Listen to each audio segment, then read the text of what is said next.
Todos nós nesta manhã, amém? Vamos trabalhar essa manhã com mais um profeta.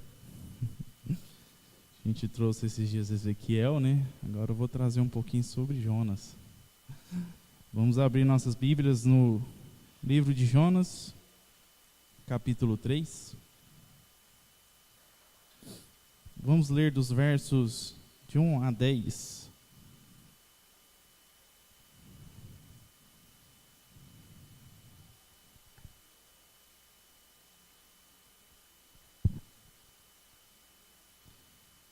Eu e meu caderninho de anotações, né?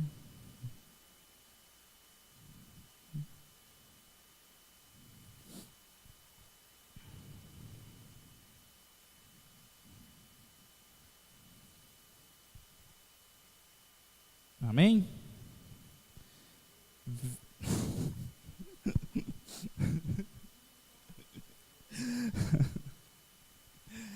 Vamos à leitura. Veio a palavra do Senhor, segunda vez a Jonas, dizendo: Dispõe-te, vai à grande cidade de Nínive, e proclama contra ela a mensagem que eu te digo. Levantou-se, pois, Jonas, e foi a Nínive, segundo a palavra do Senhor. Ora, Nínive era cidade muito importante diante de Deus, e de 3 dias para percorrê-la. Começou Jonas a percorrer a cidade, caminho de um dia, e pregava e dizia: Ainda 40 dias, e Nínive será subvertida. Os ninivitas creram em Deus e proclamaram um jejum. Vestiram-se de panos de saco, desde o maior até o menor. Chegou esta notícia ao rei de Nínive. Ele levantou-se do seu trono, tirou de si as vestes reais, cobriu-se de pano de saco e assentou-se sobre cinza. E fez-se proclamar e divulgar em Nínive, por mandado do rei e seus grandes: nem homens, nem animais, nem bois, nem ovelhas, provem coisa alguma, nem os levem ao pasto, nem bebam água, mas sejam cobertos de pano de saco, tanto os homens como os animais, e clamarão fortemente, e se converterão cada um do seu mau caminho e da violência que há nas suas mãos. Quem sabe se voltará a Deus, se arrependerá, e se apartará do furor da sua ira, de sorte que não pereçamos? Viu Deus o que fizeram, como se converteram do seu mau caminho, e Deus se arrependeu do mal que tinha dito lhes faria, e não o fez. Amém? Senhor nosso Deus e Pai, te agradeço por mais uma oportunidade de estarmos aqui reunidos na tua casa e em tua presença. Que nós possamos aqui aprender um pouquinho mais da tua palavra. Que nós possamos sair aqui um pouco mais sabedor do que o Senhor tem nos ensinado através dessa palavra maravilhosa. Te agradeço por tudo isso, que aqui eu seja apenas um canal de transmissão do Senhor. Essa oração que eu faço, em nome por amor de Cristo. Amém, Senhor. Meus irmãos, Jonas, um profeta diferenciado, né? Que a gente às vezes não vê ele com os bons olhos. Talvez pela situação mais comum, né, que a gente visualiza nele, que foi ele ser chamado para pregar em Nínive e pegou um navio para Tarsis, né? Nínive ficava um pouco acima da cidade que ele morava. Tarsis, ele tinha que atravessar um mar todinho. Então ele pegou um navio para ir para bem longe da cidade que ele tinha que pregar, e ali ele não queria ir para essa cidade. Então vamos falar um pouco desse profeta. Jonas era filho de Amitai, viveu nos dias de Jeroboão II, nos anos de 786 a 746 a.C. Para quem a gente sabe, aqui já terminando o exílio, já chegando e findando o exílio. Era de Gat-Hefer, Nazaré. Profetizou a expansão do reino do norte que aconteceu no reinado de Jeroboão. Jonas prega todo o livro, a gente vai ver aqui, ele vai pregar sobre o juízo a Nínive. Ele vai trazer essa mensagem a Nínive. E uma alusão que é muito feita é que Jonas representava a nação de Israel e o Nínive representava as nações pagãs, as nações ao redor de Israel. Então era essa a alusão que a gente às vezes, por curiosidade, não sabe, mas a gente tem que destacar isso. E Jonas, como a gente sabe, não queria falar aos ninivitas. Tanto é que, igual eu falei, Nínive ficava mais próximo de Nazaré do que Tarsis. Tarsis ficava bem longe, tanto é que ele tinha que atravessar o mar. E aí ele fez aquele episódio, e depois Deus, de maneira misericordiosa, colocou ele para ir pregar para Nínive. E aí a gente vai compreender um pouco mais sobre o porquê que ele fez queria ir para Tarsis, não queria ouvir a voz de Deus. E a gente vai aprender um pouco mais. Vou destacar um porquê disso, relacionado a Jonas 1, verso 2, que diz assim: Dispõe-te, vai à grande cidade de Nínive e clama contra ela, porque a sua malícia subiu até mim. Meus irmãos, e agora eu vou falar um pouquinho sobre quem eram esses ninivitas e o porquê que Jonas não queria ficar perto desse povo.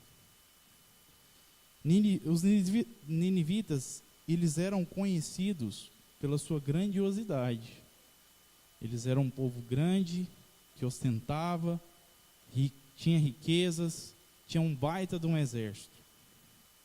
Mas isso não chamava mais atenção do que a crueldade desse exército, do que a crueldade do povo. Não só do exército, mas o povo também era cruel. Então todos os ninivitas eram temidos por todas as nações da região. Não era só pelos israelitas. Então eles eram temidos por todos. Estima-se que Nínive era uma cidade muito grandiosa e que ela era maior até mesmo que a Babilônia, que a própria Babilônia. Tinha-se em torno de 600 mil habitantes, a Bíblia relata 120 mil, mas no relato dos capítulos de 4, verso 11, há alguns estudiosos que acreditam que esses 120 mil eram somente crianças, porque não sabiam discernir entre a mão direita nem esquerda. Através disso, então estima-se que era uma população de aproximadamente 600 mil pessoas. E eles se pareciam muito com o que a gente conhece hoje com o Estado Islâmico. Alguém já ouviu falar? Acho que muita gente conhece o famoso Estado Islâmico, que busca ser um país, né? Mas pela sua crueldade. Onde chega, causa terror, aterroriza a população. Então, Nínive era bem pior, tá, irmãos? Então porque a gente conhece bem que esse povo hoje ainda é combatido. Nínive não, ela era a grande cidade, era o grande povo, era eles que dominavam. Então, eles faziam o que bem eles conheciam e entendiam que era certo. E a crueldade deles era tão grande que chegou a Deus. E Deus mandou Jonas pregar para este povo, avisando que eles iriam ser consumidos. Só para falar dos costumes dos ninivitas, um dos costumes mais, que eu estimo que era mais difícil, né? Eram vários, mas vou citar 3 aqui, que eu acho que é muito cruel e triste. Era o empalamento das pessoas, que era a lança atravessada no povo. Quando eles tiravam a pele das pessoas vivas, esfolavam elas e mantinham elas vivas até a morte. E o corte da barriga das grávidas. Esse era um dos 3 que eu acho. Tem vários outros, eu só queria trazer esse porque são muitas informações e muitas coisas terríveis que eles faziam com a população. E eu acho que eis aí a razão de Jonas não querer ir para Nínive e querer que esse povo fosse consumido pelo fogo consumidor de Deus, pela ira de Deus. Ele queria que esse povo fosse julgado e consumido. A justiça para ele era que esse povo fosse consumido. Eles não mereciam misericórdia de Deus na cabeça de Jonas, por isso que ele não queria ser o profeta a levar essa mensagem. Ele não entendia que isso era possível, então ele não queria dar a mínima chance disso acontecer, desse povo se arrepender. Por isso que ele vai para Tarsus. E ele não queria ser um mensageiro. Jonas é um profeta que ele é citado por vários outros autores. A gente vê ele em Reis, mas o principal texto que a gente destaca é quando Jesus Cristo mesmo cita Jonas. Mateus capítulo 12, versos 38 a 41, diz assim: Então alguns escribas e fariseus replicaram: Mestre, queremos ver de tua parte algum sinal. Ele, porém, respondeu: Uma geração má e adúltera pede um sinal, mas nenhum sinal lhes será dado, senão o profeta Jonas. Porque assim como esteve Jonas 3 dias e 3 noites no ventre do grande peixe, assim o Filho de Deus estará 3 dias e 3 noites no coração da terra. Ninivitas se levantarão no juízo com essa geração e a condenarão, porque se arrependeram com a pregação de Jonas. E eis aqui está quem é maior que Jonas. Só queria trazer isso para os irmãos ficarem entendidos sobre esse profeta. E aí agora a gente vai trabalhar o texto que é do capítulo 3, sobre a pregação desse profeta, sobre o impacto que essa pregação trouxe àquela geração dos ninivitas. A gente entendeu aqui um pouco sobre o que Jonas entendia desse povo, sabia desse povo, e ele não queria falar para esse povo. Ele preferia morrer a pregar para esse povo, mas Deus restaura o coração de Jonas e ele vai ali para pregar a palavra de Deus, mesmo sem querer, mesmo sabedor sem querer falar isso, sem querer pregar a palavra. Jonas foi para a cidade, mesmo contra a sua vontade, e ele começou a pregar. A partir do capítulo 1, ele começa a pregar a partir do primeiro dia. Demoraria ao cabo de 3 dias para percorrer toda a cidade, tamanha a sua extensão. Esses dias eu fiz um teste aqui para me saber quantos dias eu demoraria para poder percorrer Goiânia. Não percorri Goiânia toda, irmão. Só peguei um pedaço, mais ou menos 14 quilômetros, para ter uma noção do quanto tempo a gente gastaria. Acredito eu que não daria 2 dias de pé adentro. Então, Nínive era bem maior do que até a nossa cidade, apesar de a gente ter mais pessoas. E eu percorri os 14 quilômetros em 3 horas, só para deixar aqui para os irmãos entenderem por que eu estou falando isso. Então, Jonas começa a sua pregação, começa a anuncia o juízo para esse povo, e através do seu discurso, o povo se arrepende, e das suas malícias, do maior ao menor, e o rei chega a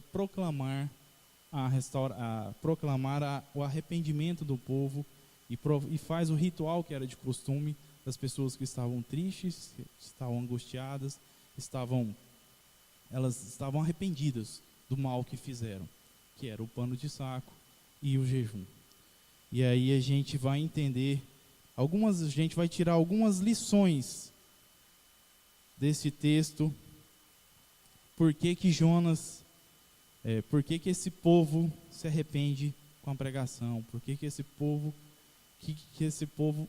aprende com a pregação de Jonas? O texto nos deixa várias lições. A gente poderia abordar pelo menos umas 10, 12. Mas como de praxe, como todo bom pregador, vamos ficar em 3. Vamos ficar em 3 lições, e eu quero dividir elas em alguns versos. Jonas de 1 a 4, que eu quero deixar claro aqui, que diz assim: veio a palavra do Senhor segunda vez a Jonas, dizendo: dispõe-te, vai à grande cidade de Nínive e proclama contra ela a mensagem que eu te digo. Levantou-se, pois, Jonas e foi a Nínive, segundo a palavra do Senhor. Ora, Nínive era muito importante diante de Deus e de 3 dias para percorrê-la. Começou Jonas a percorrer a cidade de caminho de um dia. Pregava e dizia: ainda 40 dias e Nínive será subvertida. Eu quero deixar aqui uma coisa: o pregador é o servo da mensagem. Não adiantou Jonas querer correr de Nínive. Ele foi porque Deus ordenou e enviou ele para pregar lá. Não importa para onde ele foi, ele correu, mas mesmo assim ele foi parar lá para pregar a mensagem. E nós temos que compreender que o mensageiro, ele não é o dono da palavra. Que o mensageiro e o profeta, ele tem um único objetivo: levar a mensagem de Deus.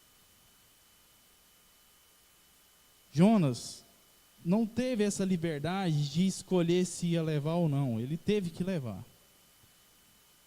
Ele foi lá e falou, mas ele falou a mensagem que Deus ordenou.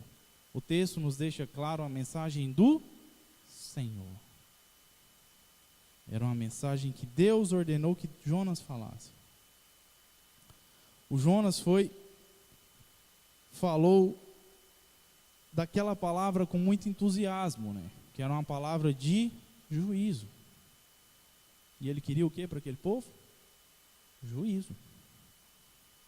Ele queria, então ele foi com muita vontade, né? Já que é para falar sobre o juízo, eu vou falar sobre o juízo e vou pregar aqui firme e forte sobre o juízo. E ele foi pregar mesmo com aquele ódio, né, de certa forma, pelo aquele povo. Ele falou a palavra de Deus. Ele pregou conforme Deus planejou. Ele foi lá e falou com muito entusiasmo, com muita vontade e com muita presença, né? Ele saía e percorria e falava. Isso nos mostra uma coisa que a gente tem que ficar claro: o pregador, ele tem a função de trazer a mensagem de Deus. Ele é o canal. No Novo Testamento a gente fica mais conhecido, no Novo Testamento nos traz a maneira como dispenseiro da palavra. É aquele que serve a palavra de Deus, é aquele que fala sobre a palavra de Deus. Aquele que transmite as verdades bíblicas. E eu trouxe alguma coisa mais assim do nosso contexto. A gente está acostumado a ver no nosso cotidiano, em restaurantes, nos lugares que a gente vai para comer, lanchonetes, tudo mais, o garçom, aquele que serve aquilo que está na despensa, no estoque. E o mensageiro, ele tem que compreender que ele não é o dono da mensagem, ele apenas serve a mensagem. Ele serve o que Deus te proporcionou. E ele nos proporcionou o quê? A Bíblia, a palavra de Deus. Nós temos aqui como função, não só eu, como cada um que às vezes se põe diante para poder falar, proferir, trazer, levar a mensagem, única e exclusivamente de falar a palavra de Deus.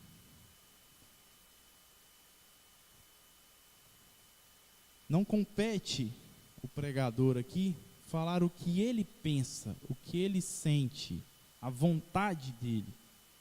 Qual que era a vontade de Jonas, meus irmãos? Era que aquele povo morresse. A vontade dele era essa. E eu tento colocar no lugar dele, porque às vezes a gente tem pessoas que estão fazendo coisas semelhantes no nosso meio e a gente quer o quê? Eles morram. Porque fazem coisas cruéis.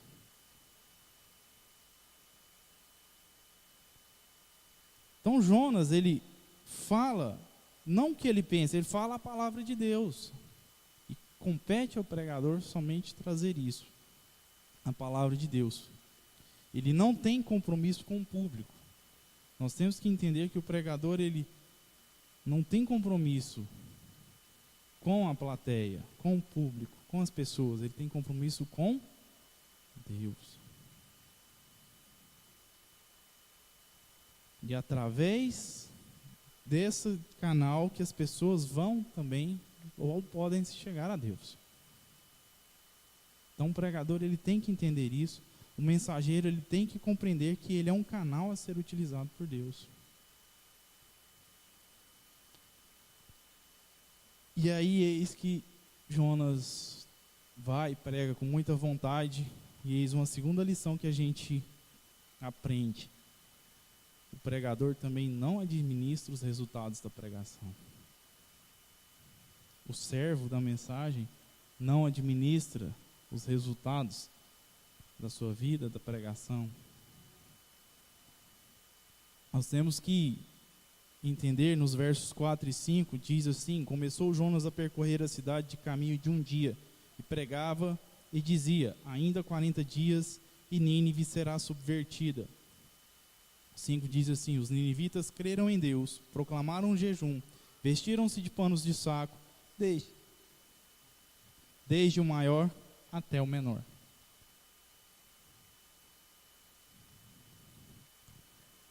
A gente imagina Jonas, aquela vontade, igual eu já falei, né? Falando o povo. Querendo que esse povo todo, ninguém nem escutasse. Tanto é que a mensagem dele era essa aqui, ó. Ainda 40 dias e Nínive será subvertida. Era essa a mensagem. Onde ele ia, ele falava isso. Não tinha mais nada. Não é eu que estou aqui 45 minutos falando para os irmãos aí, tendo que me escutar. Ele falava isso. Ele dizia somente essas palavras. Ele não levou mensagem de esperança ao povo. Ele não levou mensagem de misericórdia. Ele não levou graça de Deus. Ele só levou o juízo. Só levou o que iria acontecer. E muito menos esperava que algo fosse acontecer de novo naquela cidade.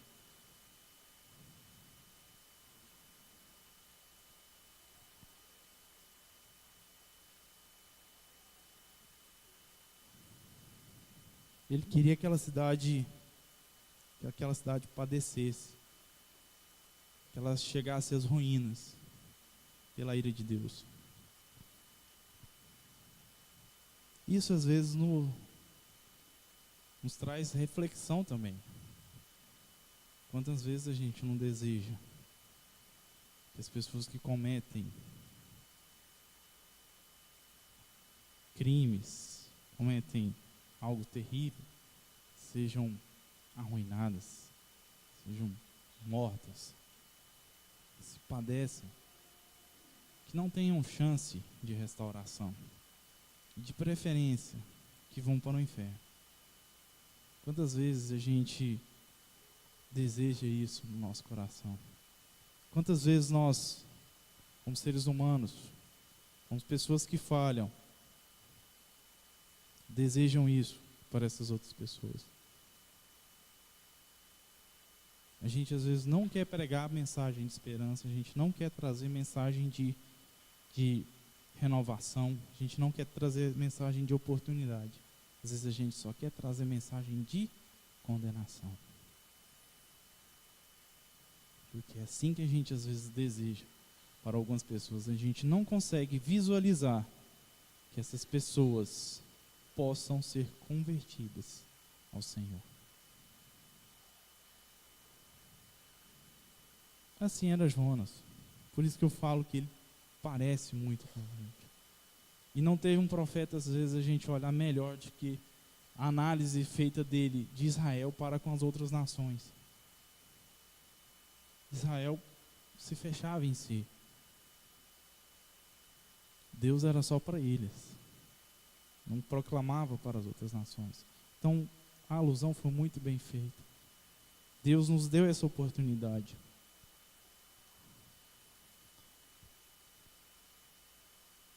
E conforme a gente continua no texto, a gente observa que Jonas fala sobre a palavra subversão.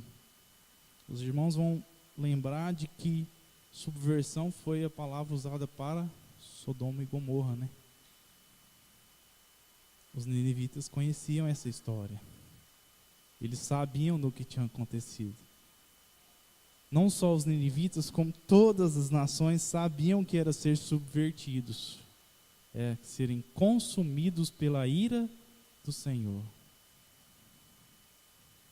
Então eles entenderam a mensagem. Aonde Jonas passava, eles compreendiam o que era ser consumido. Todos conheciam a história de Sodoma e Gomorra. Todos sabiam do mal que eles fizeram e foram consumidos pela ira de Deus. E essa mensagem do profeta Jonas, que não queria falar para aquele povo, que não queria que eles se convertessem, causou o maior impacto já visto em toda a história da Bíblia. Uma nação inteira, do maior ao menor, se converte a Deus. Uma nação inteira, do mais importante ao mais humilde, ou mais simples, entende que estavam pecando contra Deus. Do maior ao menor, acredita em Deus. E eles compreendem isso. E a gente compreende que o mensageiro às vezes pode querer falar não acreditando nas pessoas, mas a mensagem é de Deus e é Ele que trabalha nos corações. Não sou eu, não é qualquer um de nós aqui que vai levar a mensagem, que às vezes vai conseguir fazer com que alguém se converta, mas é a mensagem que vai fazer, é a palavra de Deus. Nós temos que compreender isso, que nós somos apenas um canal a ser utilizado.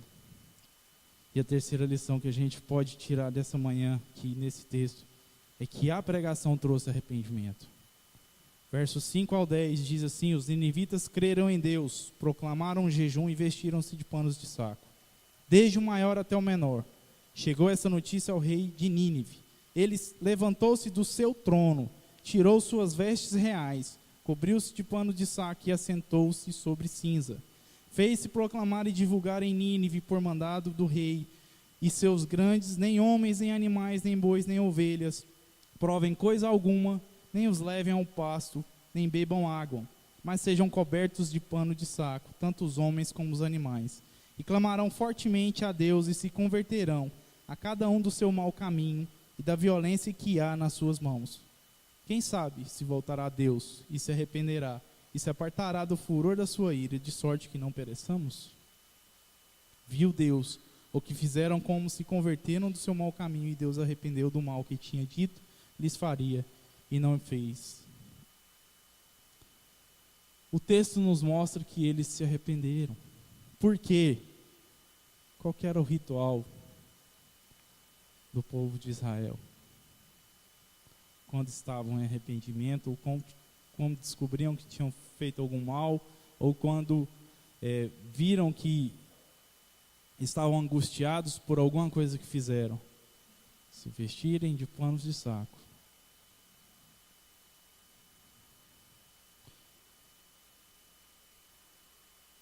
E jejuaram também. Meus irmãos, o mais incrível aqui é que esse povo colocou até os animais para se vestir de pano de saco. Eu fiquei imaginando um cavalo dessa forma, um boi, vários outros bichos que eu acho que ficaria até estranho, né, de imaginar essa cena. Mas eles entenderam o recado. Poucas palavras de dureza foi suficiente para eles compreenderem a mensagem de Deus. E eles fizeram e praticaram o símbolo da tristeza do povo de Israel, o povo de Deus, mostrando arrependimento dos seus maus caminhos, mostrando arrependimento pela maldade que eles faziam, pela maldade que estavam nas suas mãos. E o rei, mostrando isso, ele decreta para toda a sociedade. Mas se a gente observar, isso chegou ao rei. Ou seja, as pessoas já estavam fazendo, depois que veio o decreto.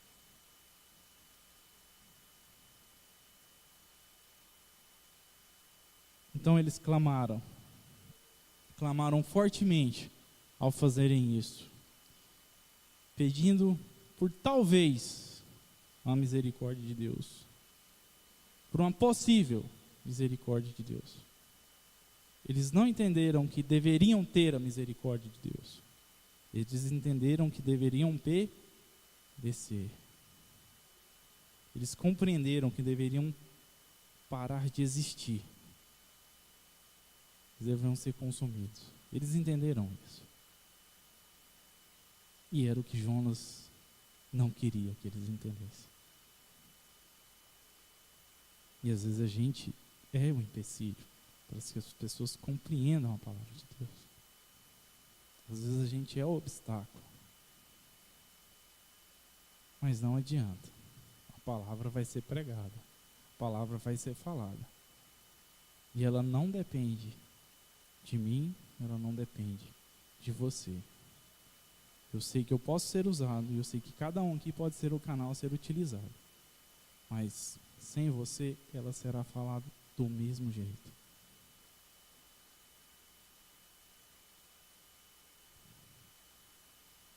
No verso 10 vemos que Deus viu o clamor daquele povo, ouviu o clamor daquele povo e mudou de ideia. E não consumiu aquela nação. Não consumiu, na verdade, aquela geração. Jonas não ficou satisfeito. A gente vê no capítulo 4 a insatisfação dele relacionada a isso. Isso é um outro episódio. A gente vai trabalhar depois. Mas a gente vê que a palavra foi pregada e o povo se arrependeu. A palavra de Deus foi falada, o povo falado e o povo se arrependeu. O povo se converteu dos seus maus caminhos. E Deus teve misericórdia daquele povo. E como eu disse, às vezes a gente pode ser um empecilho por falta de compreensão também, falta de entendimento. Por isso nós temos que meditar dia e noite. Por isso nós temos que tentar ver a palavra de Deus todos os dias e aprender mais. Já está escrito, irmãos. Já está tudo aqui. A gente só precisa ler e inculcar em nossas cabeças para a gente poder agir de uma maneira correta. E aí, os resultados não dependem da gente. Se a gente compreender que nós somos servos da mensagem, servos da palavra, não se preocupe com o resultado, porque o resultado é de Deus. A palavra é dele. Não vai ser uma ação nossa que vai aumentar ou diminuir a proporção de pessoas no reino. Deus já definiu isso. Agora, uma coisa eu sei. Cada um aqui é utilizado.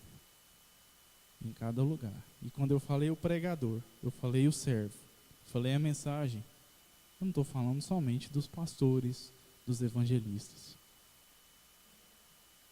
dos profetas. Estou falando de todos nós. Pois cada um de nós aqui é um servo do Deus vivo. Cada um de nós aqui é um servo que transmite a palavra de Deus. Às vezes falada, mas na maioria das vezes vivida. Através de nossas vidas, através de nossas ações, através de nossas atitudes. E isso nós temos que entender. Ao Deus que a gente serve. O seu testemunho pode ter certeza que traz mais impacto às pessoas ao seu redor do que às vezes o que você fala. Às vezes é necessário falar, mas a maioria das vezes, as suas atitudes vão mostrar a quem você serve, a quem você acredita. E Deus nos amou assim como amou aquele povo. Deus, por isso que nós temos Jesus Cristo. Mas eu quero trazer antes disso, que somente aquela geração de Nínive teve misericórdia de Deus. A geração seguinte, e o profeta Naum nos traz isso, foi consumida pelos seus adversários.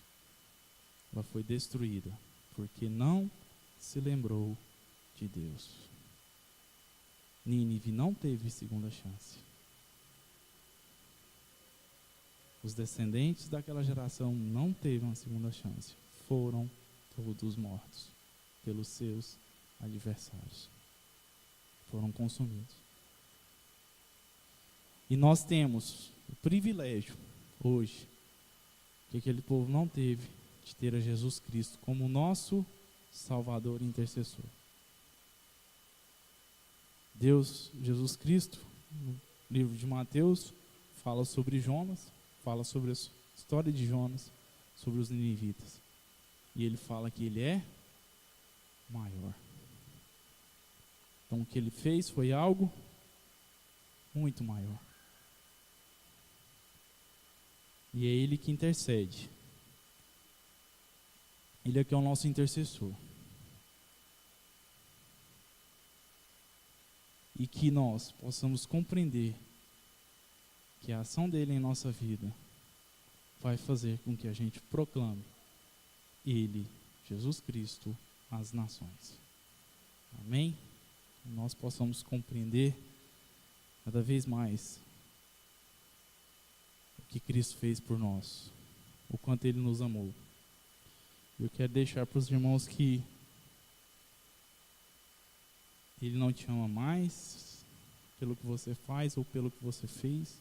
Ele não te ama menos pelo que você faz ou pelo que você fez. Ele te ama. Ele te ama. Amém? Senhor nosso Deus e Pai, obrigado por tudo que o Senhor tem nos dado. Te agradeço pela oportunidade de estarmos aqui nesta manhã aprendendo um pouco mais sobre a Tua Palavra. Que nós possamos aqui sair cheios do Seu Santo Espírito e poder compreender que todos precisam da Tua misericórdia. Essa oração que eu faço, em nome por amor de Cristo. Amém, Senhor. À noite, 19h30, culto evangelístico. E acredito eu que está encerrado esta manhã.